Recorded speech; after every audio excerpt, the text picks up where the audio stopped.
Yeah, it's me, Matt. I'm here in Vegas. I want to talk about harness racing. Um, it's probably not a big interest to most harness racing fans, but I read, and I'll have a link in the description below. It's been covered by a couple of online harness places. I think, well, I read it in Daily Racing Form Harness. But there's going to be a proposed, and the dates are set for harness racing at Fresno Fair racetrack. Most of you who follow harness know that Cal Expo had its final racing day in May. They didn't get a new lease. They decided, I think it's government land, but they decided to take that track, and they're going to build a football stadium, college football stadium there for Sacramento. So big deal. Never been a big fan of Cal Expo, but it was the last of the harness racing in California, and I followed harness racing for so long. Mostly Los Alamitos, but I went out to Hollywood Park when they were running their meets towards the end, and Pomona. Never liked the Pomona stuff, but anyway, it was a big part of my life, and I like, Calbreds weren't the greatest, but they were, I still liked watching the Calbreds, the 2-year-olds and the 3-year-olds.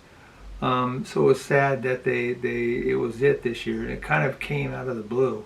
I mean, basically, they didn't do anything illegal when they said no more harness racing. I mean, the lease ended, and they said we're not going to renew any options or anything. It just didn't. It was just so sudden. But anyway, so no more harness racing. But now they're going to not just propose dates. They got the dates set.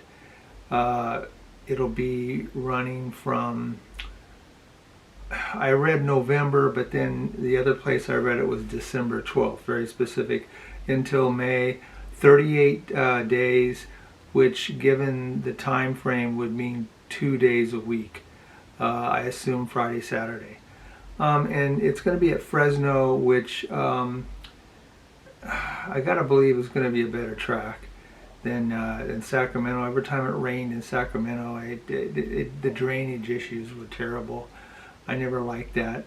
And one great thing is about Fresno is they got no lights, so that's going to force the harness races to be in the daytime, which I think is a great thing because they're going to have off-track betting, satellite wagering, and for the life of me, I cannot understand how anybody who lives in the Eastern time zone, which is most harness fans that are living out there, how they could bet on Sacramento.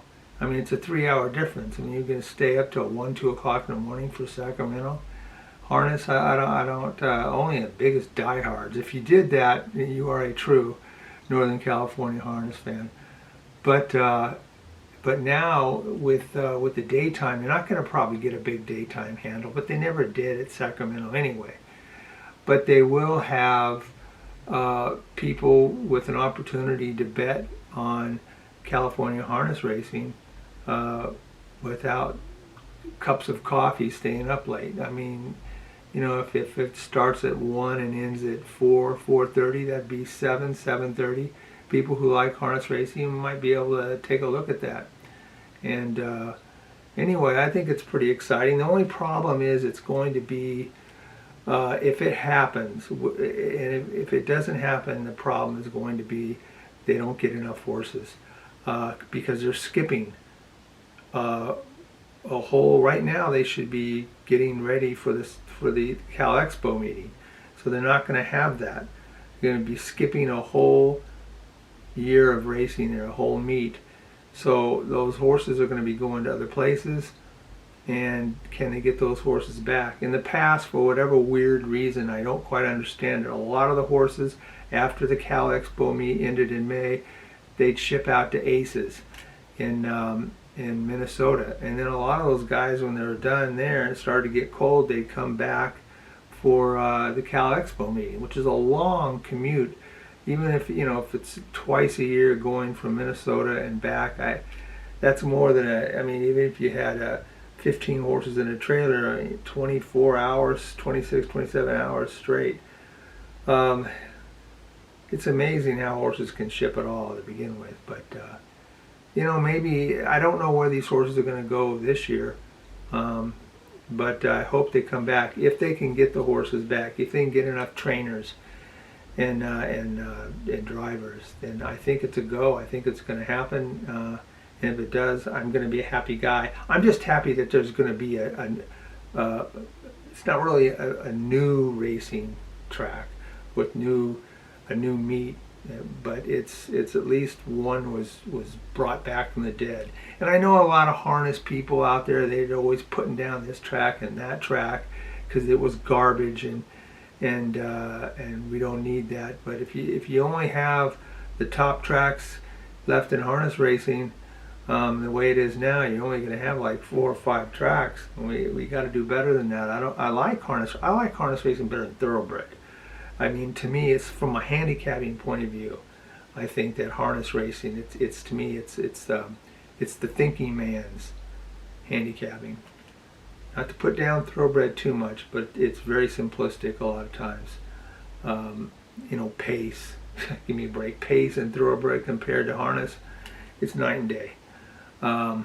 Anyway, I don't want to get sidetracked here. I just wanted to make a video announcing for those who didn't see it that there could be harness racing starting in December. Probably it'll be maybe late November, but December 12th of 2026, which is more than a year from now. So if it happens, that's a good thing.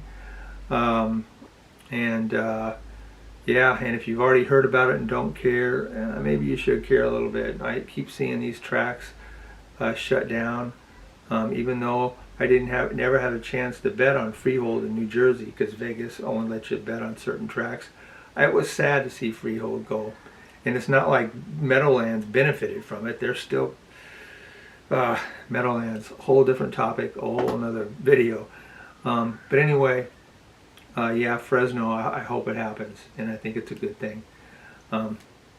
Thanks for watching, and I'll try to get some more videos up real soon, but I had to get this done quick. I'm out of here.